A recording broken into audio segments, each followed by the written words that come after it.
Le 12 août 2025, à l'aube, un ultimatum discret a ébranlé le Burkina Faso. La proposition était simple, céder 70% de ses réserves d'or pour alléger une dette écrasante. Une promesse de répit financier immédiat, mais à quel prix ? Ce choix déstabilise bien plus qu'une simple décision économique, il remet en jeu l'avenir d'un pays entier, la souveraineté d'une nation en péril. Ibrahim Traoré, plongé dans cette crise, fait face à une question incontournable, jusqu'où faut-il sacrifier pour maintenir le contrôle national ? Le Burkina Faso est-il prêt à payer ce prix pour choisir son destin ? Le Burkina Faso se trouve à un tournant décisif. Céder 70% de ses réserves d'or pourrait alléger une dette qui étouffe l'économie du pays, offrant ainsi un répit financier immédiat. Cependant, cette décision n'est pas sans conséquences. En sacrifiant une partie significative de ses ressources naturelles, le pays risquerait de se retrouver dans une dépendance accrue vis-à-vis de créanciers étrangers, perdant ainsi une partie cruciale de son autonomie économique et symbolique. Le gouvernement d'Ibrahim Traoré se retrouve dans une position délicate où chaque choix présente des avantages à court terme, mais de lourdes implications à long terme. La question devient alors quel est le véritable coût de la souveraineté ? Le peuple burkinabé est-il prêt à endurer des sacrifices immédiats pour préserver son indépendance à l'avenir ? Ibrahim Traoré doit non seulement naviguer à travers ces eaux tumultueuses, mais aussi faire face aux attentes croissantes de sa population qui réclame une solution viable pour l'avenir de la nation. Le 12 août 2025, après Ibrahim Traoré se trouve face à un ultimatum brutal, posé sur son bureau à l'aube, céder 70% des réserves d'or du Burkina Faso en échange d'un allègement de la dette. C'est une offre financière mais qui vient avec un coût bien plus profond. Accepter cette proposition pourrait offrir un répit immédiat, une bouffée d'air dans un climat économique étouffant. Mais cela signifierait aussi que le Burkina Faso, déjà dépendant des créanciers internationaux, perdrait une partie de son contrôle sur ses propres ressources naturelles. Un coup dur à sa souveraineté. Le pays se trouve à un carrefour où chaque décision pourrait tracer la trajectoire de son avenir.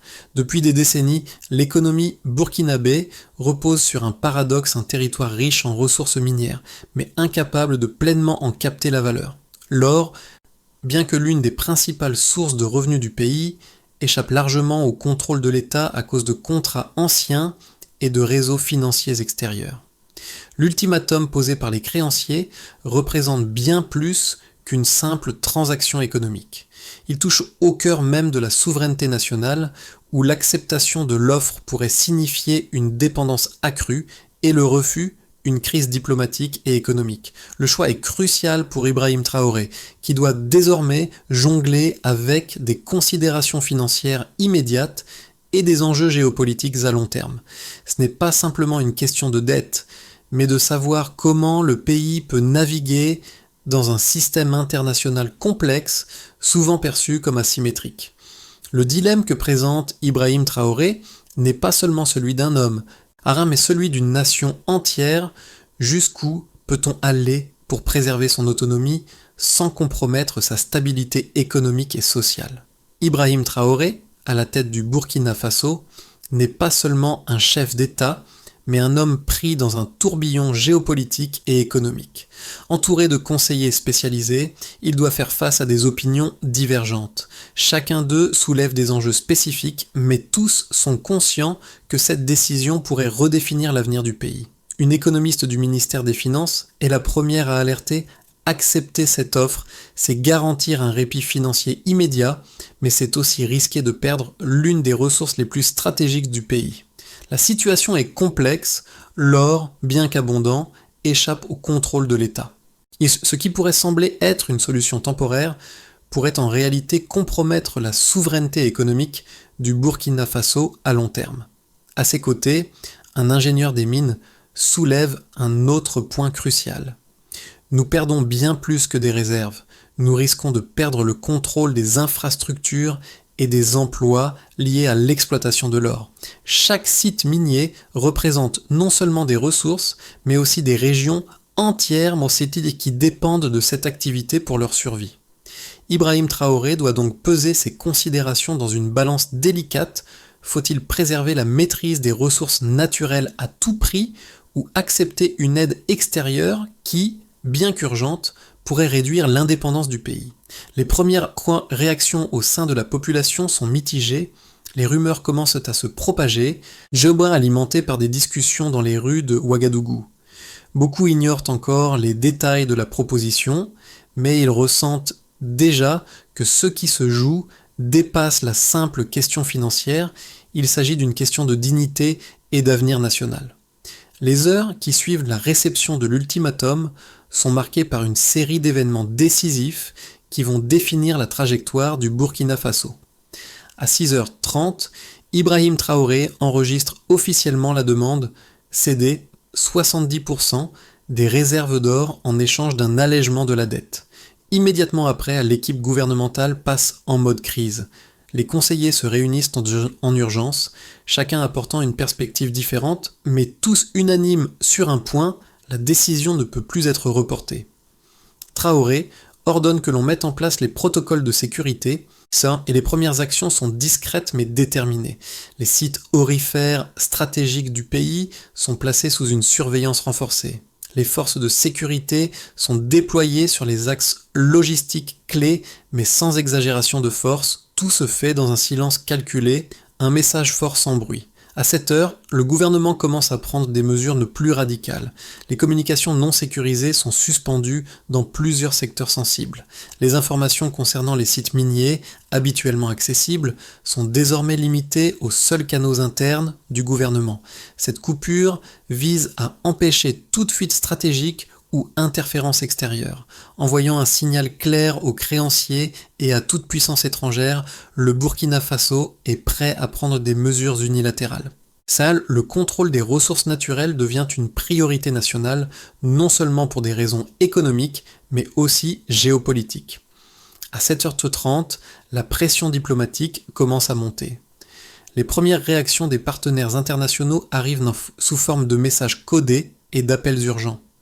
Mais au sein du gouvernement burkinabé, il est décidé de ne pas répondre immédiatement.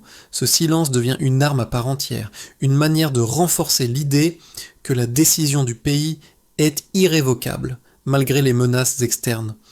Ce calme stratégique, loin d'affaiblir la position du Burkina Faso, fait naître une tension palpable sur la scène internationale. À 9h, un premier incident attire l'attention de l'opinion publique. Une image prise par un drone civil montre un site aurifère sous contrôle total de l'État, avec le drapeau national flottant fièrement. En quelques minutes, les réseaux sociaux et les médias locaux sont envahis par des termes comme souveraineté, or et dignité. Ce qui devait être une opération technique se transforme en un symbole fort.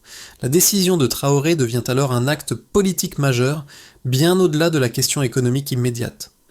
À midi, Ibrahim Traoré prend la parole dans un discours soigneusement préparé. Il ne parle pas des chiffres ni des conséquences économiques immédiates. Il s'adresse à la nation en soulignant la responsabilité envers les générations futures. Ce discours, volontairement sobre et dépourvu de détails techniques, cadre les événements comme une opportunité historique plutôt que comme un simple refus d'un ultimatum. Loin de se présenter comme une crise, il incarne cette décision comme un moment de réaffirmation de la souveraineté nationale.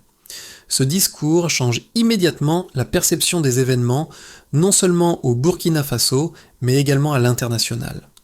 Les données économiques commencent à clarifier l'impact de la décision prise par Ibrahim Traoré. En l'espace de quelques semaines, des chiffres clés émergent pour mesurer les conséquences de la reprise du contrôle sur les réserves aurifères. Le premier indicateur est l'augmentation des réserves d'or nationales. Selon les premières estimations des autorités burkinabées, les réserves d'or ont augmenté de 5,6% au cours du trimestre suivant la prise de décision. Cela représente environ 200 millions de dollars supplémentaires dans les coffres de l'État, une somme substantielle qui, c'est bien que ne résolvant pas immédiatement tous les problèmes économiques, offre un coussin financier important.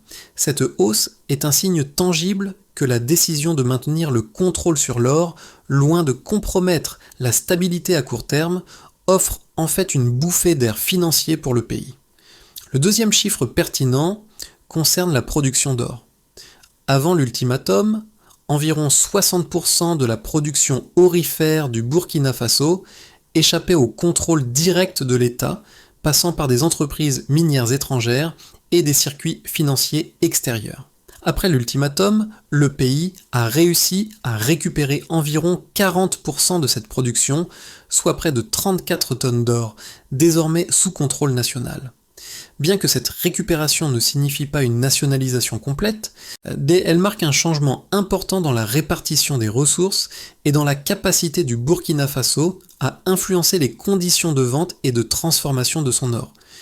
Ce chiffre démontre clairement que le pays peut tirer des bénéfices économiques immédiats tout en renforçant sa souveraineté. Le troisième indicateur clé est la projection du produit intérieur brut, IB. Selon les estimations des économistes proches du gouvernement, le IB du pays devrait enregistrer une contraction d'environ 3,2% à court terme, conséquence directe de la tension accrue avec les créanciers et de la réduction de certains flux commerciaux. Bien que cette baisse du IB semble préoccupante à première vue, il est important de la replacer dans un contexte plus large.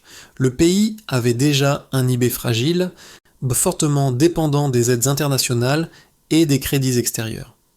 La contraction du IB pourrait donc être perçue non pas comme une récession imminente, mais comme un coup de transition, une période de réajustement nécessaire pour réduire la dépendance aux créanciers étrangers. Ces trois chiffres ne constituent pas une victoire totale, mais ils témoignent d'une réorientation des priorités économiques. L'augmentation des réserves d'or renforce la crédibilité financière du pays, la reprise partielle de la production minière améliore la marge budgétaire, et la contraction du IB est, dans ce contexte, un signal d'alerte sur la fragilité de la situation économique, mais aussi un indicateur que le pays peut se réorienter à long terme.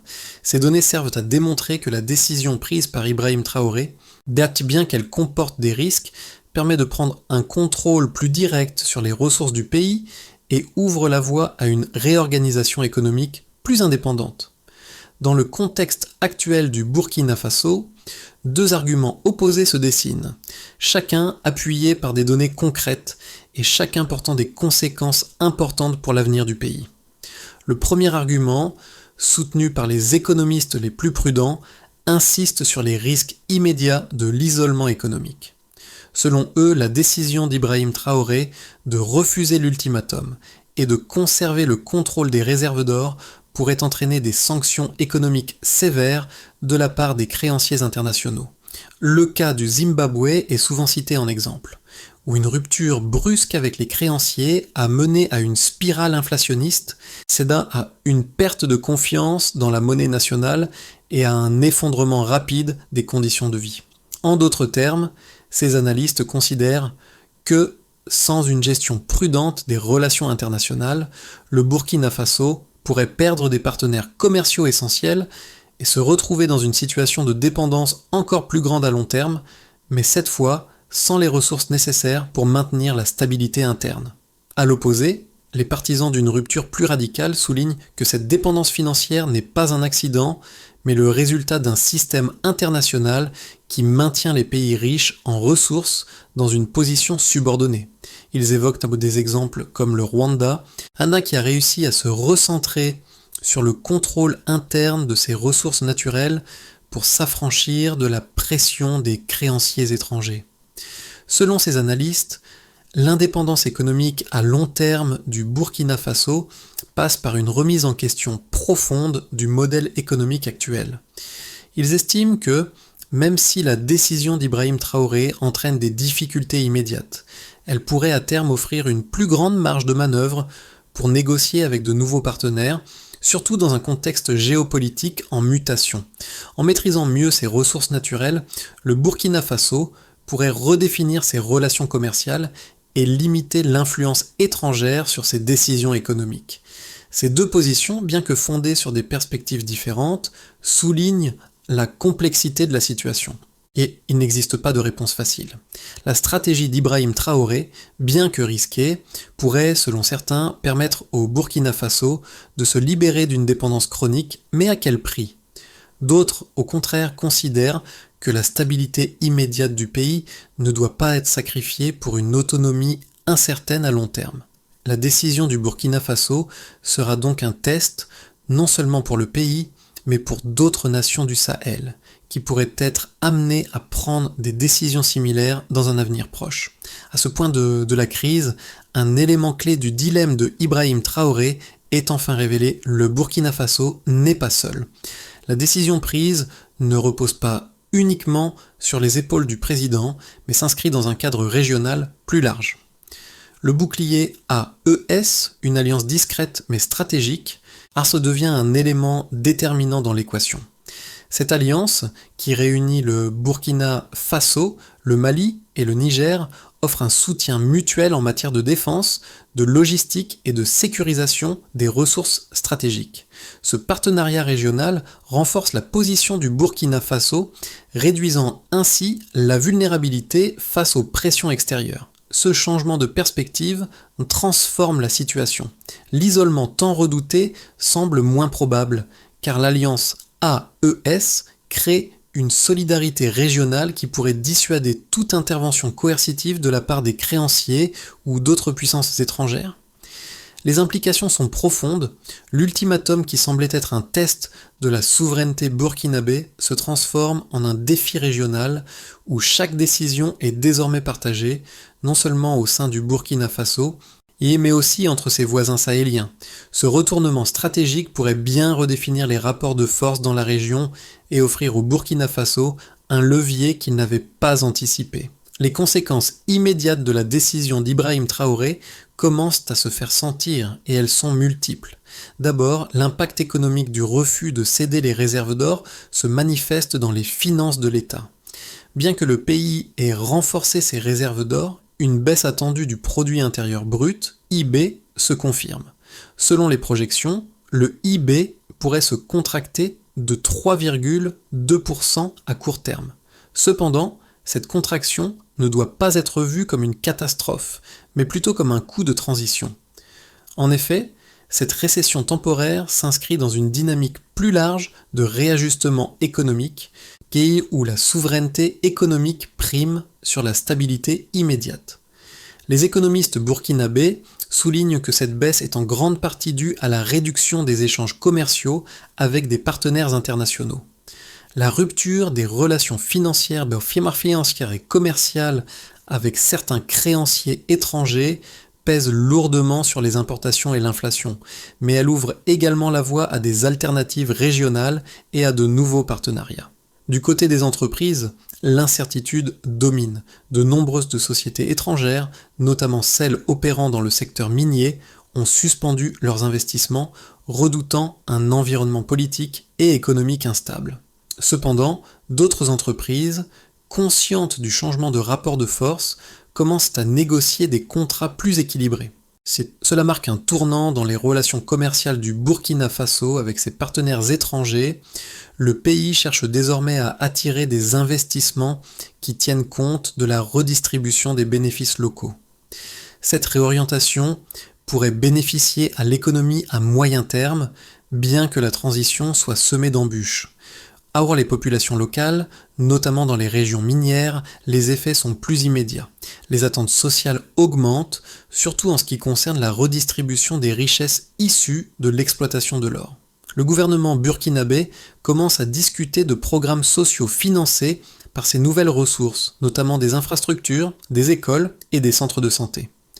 Bien que ces projets ne soient pas encore réalisés, le simple fait qu'ils soient sur la table est perçu positivement par les citoyens.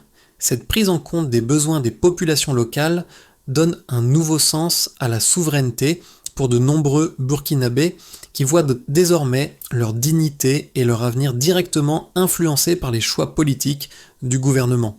Enfin, à l'échelle régionale, l'impact est tout aussi significatif. Le refus du Burkina Faso de céder ses réserves d'or et la mise en œuvre du bouclier AES renforce la position du pays sur la scène sahélienne. Les voisins, le Mali et le Niger, voient dans cette décision un acte de courage, mais aussi un signal fort qu'une coopération régionale peut offrir des alternatives aux pressions extérieures. L'exemple burkinabé devient un modèle pour d'autres nations de la région qui envisagent de repenser leurs relations avec les créanciers internationaux et les puissances étrangères. En somme, bien que le Burkina Faso traverse une période de turbulence économique et diplomatique, les décisions prises par Ibrahim Traoré ouvrent la voie à une reconfiguration de l'économie nationale et de la politique régionale. Le pays semble prêt à affronter des défis immédiats pour bâtir un avenir plus autonome et plus solide. Alors que les conséquences immédiates de la décision d'Ibrahim Traoré commencent à se manifester, 3 trajectoires distinctes émergent pour le Burkina Faso dans les 6 à 12 prochains mois. Chaque scénario présente des risques et des opportunités uniques, demande façonnée par la manière dont le pays réagira aux pressions internes et externes. Le premier scénario, dit de consolidation prudente, repose sur une stabilisation progressive. Dans ce cadre, le Burkina Faso parviendrait à maintenir un équilibre économique en réorganisant lentement son secteur minier, en attirant de nouveaux investisseurs et en renforçant ses relations avec des partenaires non occidentaux. La baisse du IB serait compensée par une meilleure redistribution des ressources et par une gestion plus rigoureuse de la dette. Les tensions diplomatiques persisteraient, mais elles seraient contenues grâce à des négociations discrètes. La croissance resterait modeste, mais stable, et les services essentiels continueraient d'être financés sans recours excessif aux créanciers étrangers. En fait, ce scénario permettrait au Burkina Faso de se remettre en selle sans compromettre sa souveraineté, mais la transformation économique serait lente et pourrait ne pas satisfaire toutes les attentes populaires. Le deuxième scénario, plus optimiste, repose sur un effet d'entraînement régional. Si le Burkina Faso réussit à renforcer le bouclier AES, il pourrait en tirer des bénéfices économiques importants. La coopération avec le Mali et le Niger permettrait de développer des échanges intra-sahéliens, avec une attention particulière portée aux ressources naturelles. Le pays pourrait attirer des investissements, notamment de la part de partenaires asiatiques, intéressés par un accès plus direct aux matières premières, où les revenus miniers soutiendraient des projets ciblés dans l'agriculture, en cas les infrastructures et la formation professionnelle. Ce scénario renforcerait la position du Burkina Faso dans la région en faisant un modèle d'affirmation souveraine, mais il dépend largement de la capacité à maintenir une stabilité politique et à réussir les réformes économiques nécessaires. Le troisième scénario, le plus pessimiste, envisage une pression croissante. En l'absence de solutions diplomatiques efficaces, le Burkina Faso pourrait se retrouver confronté à des sanctions économiques supplémentaires, une raréfaction des devises et une détérioration des conditions de vie. L'inflation grimperait, rendant les importations plus coûteuses et affectant gravement le pouvoir d'achat des Burkinabés. Bien que l'État pourrait utiliser ses réserves d'or comme un amortisseur minimal, les conséquences sociales seraient inévitables. Ce scénario pourrait exacerber les tensions internes et provoquer des manifestations ou un mécontentement populaire accru, même si l'intégrité nationale serait préservée. Dans ces 3 scénarios, la clé du succès réside dans la capacité du gouvernement de Traoré à naviguer entre ces risques, tout en maintenant une cohérence politique. L'avenir du Burkina Faso pourrait se dessiner dans la manière dont il gère sa souveraineté économique et les relations internationales qui en découlent. La décision prise par Ibrahim Traoré soulève des questions cruciales pour chaque citoyen, non seulement au Burkina Faso, mais dans toutes les nations confrontées à des dilemmes similaires. Ce que le gouvernement burkinabé tente de réaliser n'est pas simplement une question de souveraineté économique ou de relations internationales, mais un projet de transformation nationale qui touche la vie quotidienne de chacun. À l'échelle individuelle, cette décision invite à une réflexion sur le rapport à l'autorité, à l'indépendance et à la responsabilité. Combien d'entre nous serions prêts à accepter des sacrifices immédiats pour garantir un avenir plus autonome et plus juste pour les générations futures ? Pour les jeunes, souvent au chômage ou en quête d'opportunités, ce n'est pas seulement une question économique, mais une question d'espoir. La promesse que les ressources du pays puissent, un jour, financer des projets locaux, des emplois et des infrastructures peut redonner un sens de possibilité à ceux qui se sentent souvent oubliés. La souveraineté, dans ce contexte, ne devient pas une abstraction, mais une promesse tangible de changement. L'important ici est de montrer que, même dans des moments difficiles, des choix peuvent être faits pour créer un avenir plus équitable. Pour les entrepreneurs locaux et les travailleurs des secteurs stratégiques, le contrôle des ressources naturelles pourrait offrir de nouvelles perspectives. La question à poser ici est de savoir comment ce contrôle des ressources pourrait être utilisé pour renforcer les industries locales, créer de l'emploi et redistribuer les bénéfices d'une manière plus équitable. Enfin, pour la communauté internationale, cette décision interroge sur les relations de pouvoir dans un monde globalisé. Jusqu'où les nations peuvent-elles aller pour préserver leur indépendance sans se couper de l'aide extérieure essentielle ?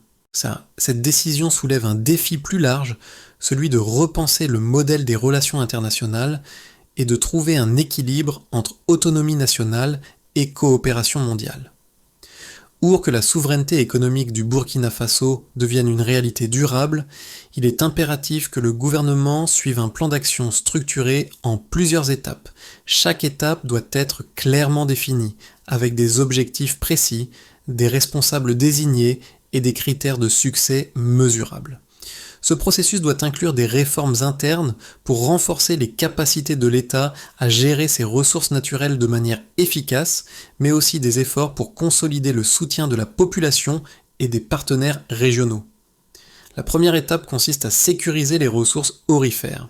Cela implique non seulement de maintenir le contrôle sur les sites miniers, mais aussi d'assurer une gestion transparente et efficace des revenus générés. Les autorités doivent mettre en place des mécanismes de suivi et de contrôle des fonds pour éviter la corruption et garantir que les bénéfices sont réinvestis dans des projets d'infrastructures et de services publics essentiels. Un audit régulier des ressources minières et une plus grande transparence dans les contrats miniers seront cruciaux pour renforcer la confiance de la population et des investisseurs. La deuxième étape est la révision des accords miniers.